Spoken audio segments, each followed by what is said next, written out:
Demon basketball coach Mike McConathy, whose team is coming off a 15-point win over Stephen F. Austin on Saturday and has one game this week against Houston Baptist in Houston on Wednesday night, a very important game in the conference standings. Coach, let's revisit that win over Stephen F. Austin and really the last few games for your Demons. This team has gotten better. No, we're really improving. We're making shooting the ball a lot better, and that's come to fruition because of the fact the ball's going inside and outside. I mean, Ishmael Lane's getting a lot of attention, and people are shot ready, and the ball's being kicked out, making better cuts to the basket and get some easy buckets. Playing basketball, more or less to say, but I mean, really leading up to last night, or on Saturday's game, we had been around 50%, and we only shoot 40%, but we shot 50% from the three-point line and 80% from the free throw line. I'd take 40, 50, and 80 any day of the week. That'd be a pretty dangerous combination, and it's nice to have that we did that to someone instead of someone doing that to us, which has happened to us so much during the year. But we've done a nice job defensively, and Stephen F. Austin has a very good team, and Coach Keller does a great job.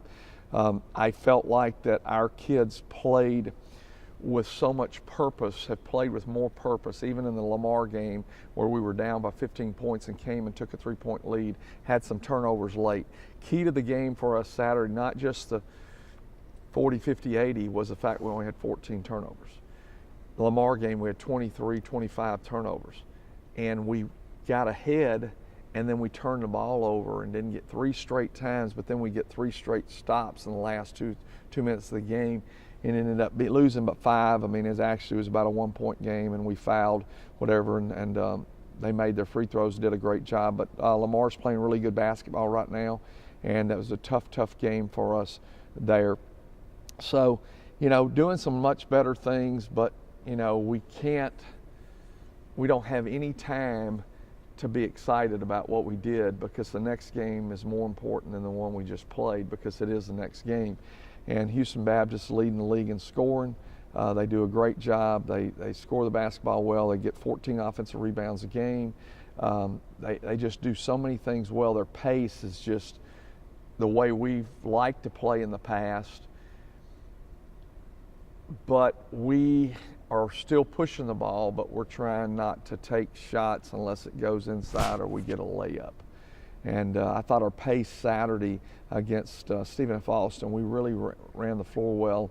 Case in point, late in the game, where they had cut it to 6 and they get a bucket, and then Jimmy Ott gets a layup going back the other way. But so many times in our games, we're getting a 3 and then giving up a 3. And that's the kind of thing that we've got to stop. Or we get an offensive rebound and go back up for it and miss a shot, and the next thing you know, they're out getting a 2 or a 3. And we can't have that happen. But got to attack the basket better, and we are doing a lot of things better. We're leading the league in shot blocks, block shots, which is, a major reason for that. But, at 4.4, it's a long way from the days when we averaged 9 blocks a game, when we had a guy named William Mosley and led the nation in block shots, but we'll take it. It's a good thing for us to be doing some defensively, in a defensive category, some good things, but we've got to continue to work on those things and get better. It'd be a huge matchup on Wednesday. Your team's recent improvement, and it certainly does reflect in 3 wins in the last 5 games with the 2 losses in overtime in the last minute. The improvement certainly has to do with 2 things that your Demons didn't have the last year or 2, and that was toughness and defensive performance. Yeah, I don't think there's any doubt about it. I felt like we were not as tough on Wednesday, and that's why we weren't successful. Where we were tough on Saturday in the previous game that we lost against New Orleans in overtime, one of the most physical games I've ever been involved with, but we did exemplify a lot of toughness. And so we are getting better in that area, and that toughness has got to beat them to the punch. I don't mean a physical punch, but I mean a punch. And by that, who's the first man to the floor?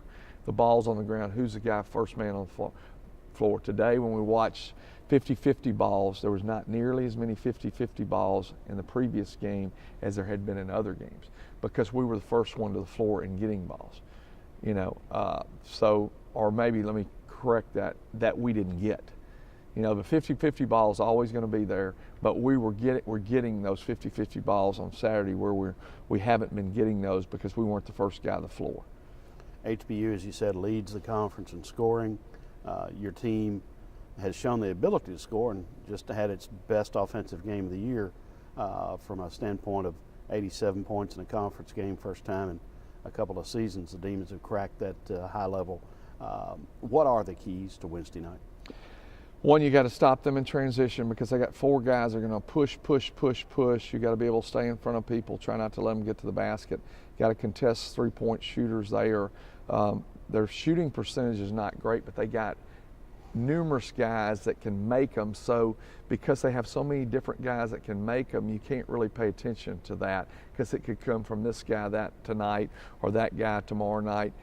Factor. We got to keep them on off the offensive boards, do a better job of rebounding. I think we've got to push the pace offensively, but if we don't have something we need to do back, pull it back out and work as we did at the end of the game against Stephen F. Austin, where we made some really nice plays and just played really sound basketball down the stretch.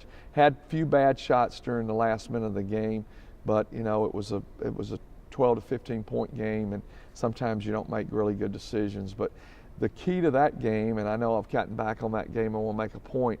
We were up 15 points. The next thing you know, it was 6. So we answered their call and we were able to extend the lead back out. That's something that we have not been able to do, and we did, and we've got to build on that to try to be more consistent with the ability to do that. Conference race, now you're in the final third of the conference schedule, 13 games in, 5 left to play. Clearly, 2 critical games coming up, starting with this HBU conference. Yeah, no doubt about it. You got to go take care of the next game, and you got to take after that. It's a 1-game season. I always talk about 1-game seasons because really, if you lock in and you think about postseason play, it's a 1-game season. So if you can develop that mentality throughout the year, in 2001, we were kind of about right where we're at right now, and in fact, Coach Connie or Miss Connie told a story about Chris Thompson and how that group, Chris Thompson and Josh Hancock and Michael Byers-Dawson and Chris Lynch and all those guys were there and playing, and we weren't doing really well. And all of a sudden, a switch flipped, and we ramble off a number of games, and there we are, go to Arlington and play, go to Nichols, I believe, and play, go to beat UT Texas San Antonio with only 2 turnovers in a ball game. Game ends up at midnight. We're back, well, it doesn't end up at midnight, but we don't get our food till 11 or 12 o'clock at night. We've got an 11 o'clock tip the next morning, and we go out and we beat McNeese, who only lost a few games, and maybe a couple games in the conference season 2 years in a row, and upset McNeese to go to the NCAA tournament to a play-in game, the first ever. And we talked about that. Some people think that's far-fetched. Well, if you have history, you go back to history and you look at history and say this was done.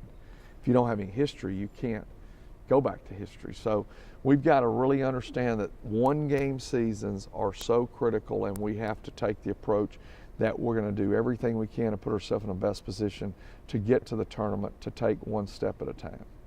Last night, the NBA All-Star game. Did you watch? I did not watch it. Okay. Do you hope your players didn't watch? I would hope not, because the reason I don't watch anything along those lines is that you can't have a regular scrimmage or a purple and white game anymore, because everybody thinks it's the NBA All-Star game. And it's really difficult on old guys like me to see the game play just like it's a pickup game. You know, I'll let you score, you let me score. But that's that mentality that you see so much that's pervasive, and it makes it hard to change the culture that you're going to be hard-nosed and tough-minded. And the NBA All-Star Game, that's just what it's been that way. It's been that way for 15 years as far as I'm concerned. I can't tell you the last one I watched. Well, we'll just keep watching Demon games and hope they turn out like Saturdays. That's exactly right.